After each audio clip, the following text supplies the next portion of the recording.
So I'm just going to take up the example of one of the projects which is just about to begin. The construction is about to begin in maybe 1 or 2 months, and this is in Hyderabad in Banjara Hills. So it was a site which was it's a squarish site with a road in front of it, and then there are buildings behind and on the side. So this was the empty site. And the whole process began with examining the bylaws and so on. Because this is this side is the north, so this is the north, and therefore this was the east and the west. So the sun would move this way, right? And therefore, what it means is there's a maximum heat gain towards the south and partially from the west. East is always considered a little bit sunny, but it's also a nice source of light in the morning. So the other aspect of it was that there are these buildings on three sides. There are buildings on all sides. Even in the front, there were these houses. So now the question was, how do you approach the design? Of course, we start off with the design brief, which means the design program. The clients gave us, okay, these are the spaces that we need. We need like these many bedrooms and a party space, there's a living space, there's a workspace, parking for these many, and so on. So you have the design program which comes through. Then you have the city bylaws. You have to these are the setbacks that you have to leave. We have to maximum height is this much, and so on and so forth. And what happened is, while developing this design, it kind of created this thing about lower volumes and bigger volumes as we keep going up. So it became like a stacked kind of a building where the lower floor had a lesser volume, than the next level was a little more, than this little less, and so on and so forth. So it became like a bigger, smaller kind of a space.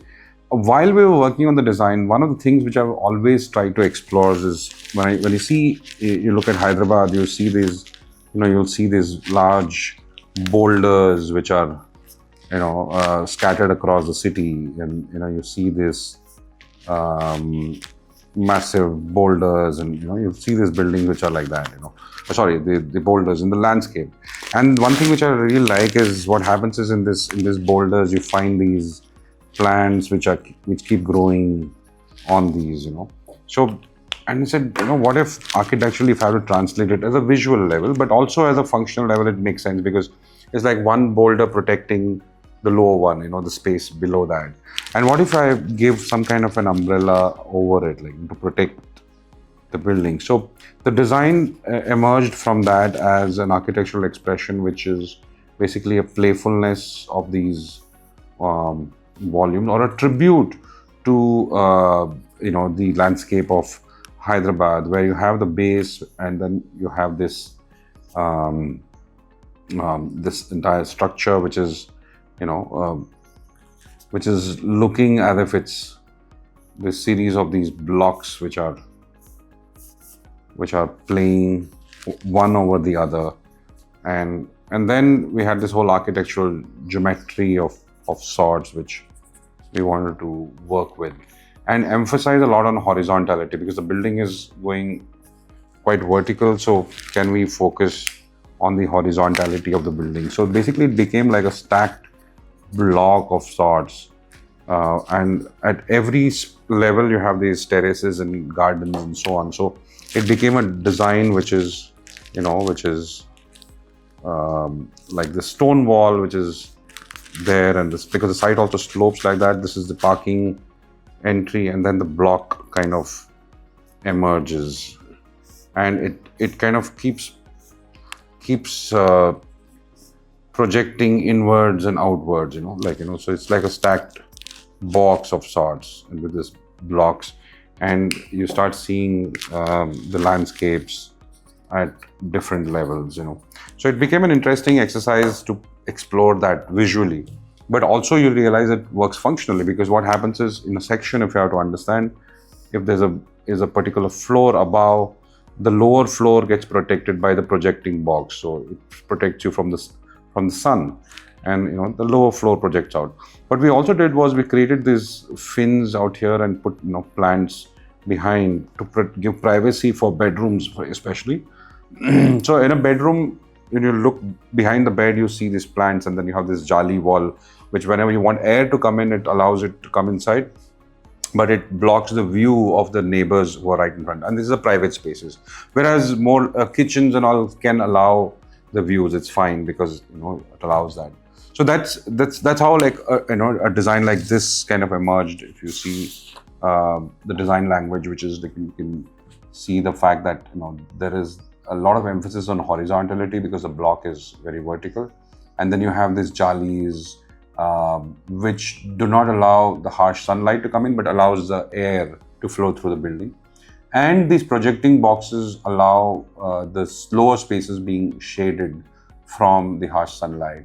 And the other thing was to, so in effect, as I said, the plan is more or less like this is the lower block, and then this is the upper block. And it's almost like one sits over the other like that, So one projects out more on this side, the other projects out towards the east-west, one project out to the north-south. Whereas on the south, we kind of kept it mostly blank and little bit perforations for allowing air to come in, because you have airflow from the southwest and the west side, and a little bit from the northeast. So we allow the air to flow through the building. And then what you've done is in the setback also, we pushed the building more towards the south. We are allowed to do that. We can exchange the setback more towards the south. And in the site, we given more open space towards the north. The north gets more open space. And so in the north, we have more of gardens and greens, and also the swimming pool. Again, now Vastu comes into the picture. The swimming pool had to be in the northeast because it's a water body. So we have kind of worked with our design also in a way. So we have a swimming pool, and that whole party area, the garden, and almost like a C-shaped courtyard which is formed is towards the north. So the house tends to look towards the north and partially towards the east, and blocked off mostly from the west and the south. Also, not only because of the sun path, but also because of the neighboring houses, because they're looking into private spaces. So that's the initial process of design, because and then whenever we want more light into the house, we have brought in light through in the top floor especially, which is the gym and the home theater and the party pad, where we brought in light from the sky, again filtered light, by having this like a skin over the structure, like an umbrella as I called it, which has become it's like a perforated roof, which kind of filtered light comes into that particular space. So that's largely what our entire design is. And for me, the whole process of design is an exciting process, because you are kind of evolving, you're shaping, you're kind of exploring, experimenting, and then finally something emerges, and eventually the design came about, which is something like this. As you can see, that we were talking about this whole cascading blocks, like one over the other, and this green terraces all over the floor. So inside the house, whenever you look out from a bedroom, you see a terrace with this beautiful landscape. So you don't feel you're in a concrete jungle, rather there's a jungle in that concrete, So that's how the feeling is. So, and it's when people live in a space, the idea of it is, can it evoke certain emotions? Can it create a certain environment for the users that they feel extremely comfortable being in that space? You always look forward to come back to that house. That's what we aspire to create. And as one of my employees was saying before, then if this is our house, how would I design it? And that's the approach that we have. Even in a project like this, that we look at it as, if I was designing for myself, how would I do it? Of course, working within the aspirations of the client. And that's one of our latest projects. Of course, there are a lot of details about it. It will be interesting to explain, but that itself can be an entire podcast on talking about the design process. But just wanted to give you a gist of how certain designs emerge and how they evolve into reaching that thing. It's not that this is one idea that we got over. There would have been 10, 15 different ideas, exploring all those things. And then you realize this is the most optimal one. It works with various parameters, the climatic, the site conditions, the bylaws, the client requirements, the budget, and of course, there are these aspirational values of how does that building fit in that site, around in that surrounding. Does it try to overpower things around it, or does it try to blend in that setting? So we have tried to work with different thoughts and ideas, and finally are satisfied with this. The client is even more satisfied than us, so we are happy. Hopefully the project gets completed within the next 1.5, 2 years.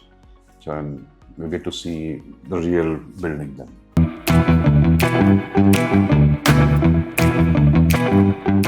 So one of the things that I've been lucky enough to pursue and participate in has been, other art forms.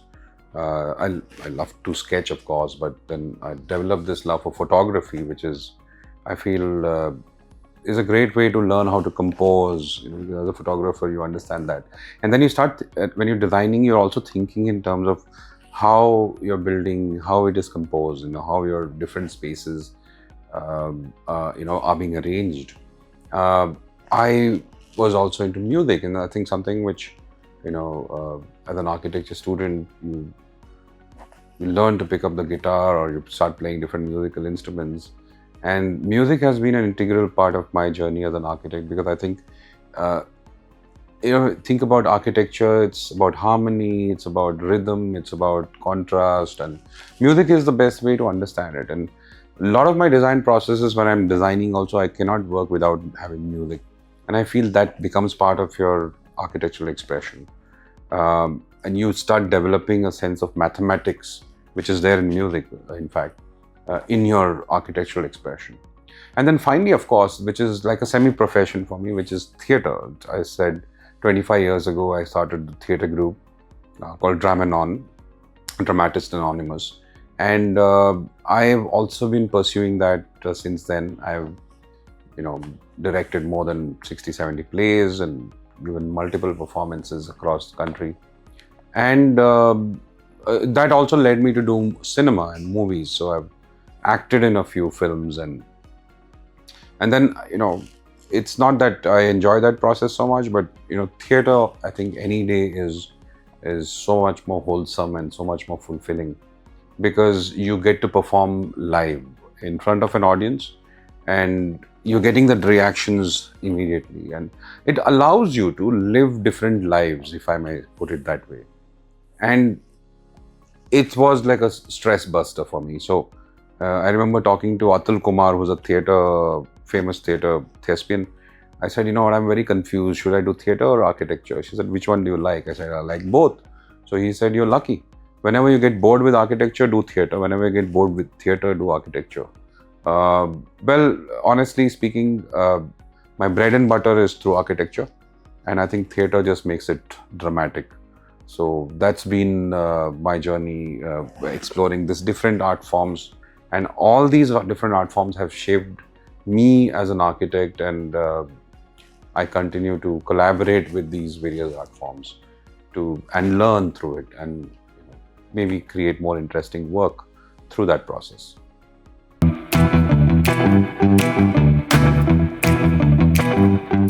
See, I don't know whether I'm in a position to advise anybody, because the way the world in which we are living now, we don't know what the future holds. With technology especially taking over everyone's lives, AI especially. So, of course, there are a lot of theories about what the world might be 5 years down the line, 10 years down the line. But one thing which I am quite sure of, and if humanity does exist, and I hope so, is that technology could reach a point where I can actually, design something even if I think maybe that's the future. I think of something and it's able to draw, or if I'm able to draw something, it just creates a diagram or working drawings for a building to be built. And it resolves all the issues, the technical issues, the structural, electrical, plumbing issues, and everything can be generated through AI perhaps. Maybe that's the future. I think the only thing which I feel is different is human beings respond to the humanness to it. I think that's where an architect can score in the future. For me, the future either belongs to people who are technologically, sound, who are very good at it, have mastered it, and they are able to create things fast, or those who believe in crafting, which means handcrafted stuff. I think there'll be a huge demand in the future for things which have that human flaw, as I call it. A pot or a mug or something which is crafted by hand, an artwork which is painted by hand, a drawing by an architect which is created by hand, a painting, and anything which has the human touch to it, which has that element of error. That will have a huge demand. So the world in the future, maybe 10, 15, 20 years down the line, is either technology driven or it is human craft driven kind of products.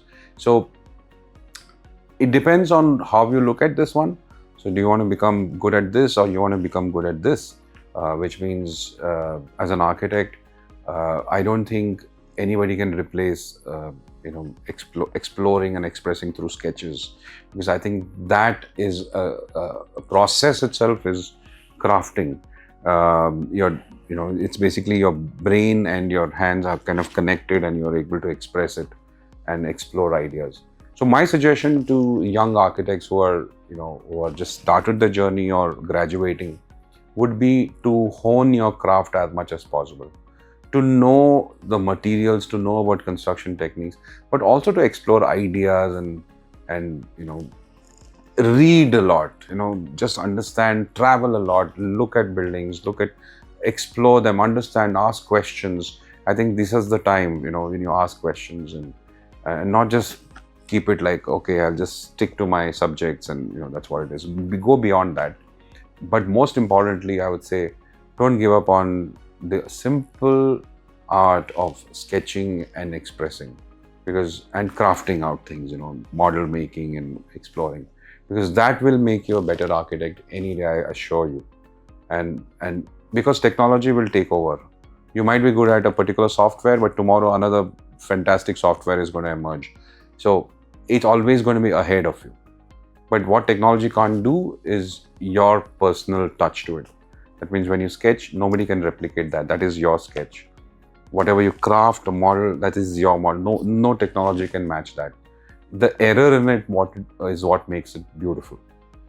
And I think that if you believe as an architect, where you can sculpt, where you can charge your imagination and your visualization. And one of the biggest problems with technology is it does not allow you to visualize. You become a slave to that software. You don't run the software starts telling you what to do. While when you sketch, you're telling that pencil and the paper what you want, what you're visualizing. And that difference, once you understand, you'll appreciate the art of designing with the pencil and paper. And once you understand this, there's no going back. Once you start loving it, there's definitely no going back. And you'll become a better architect. I promise you that.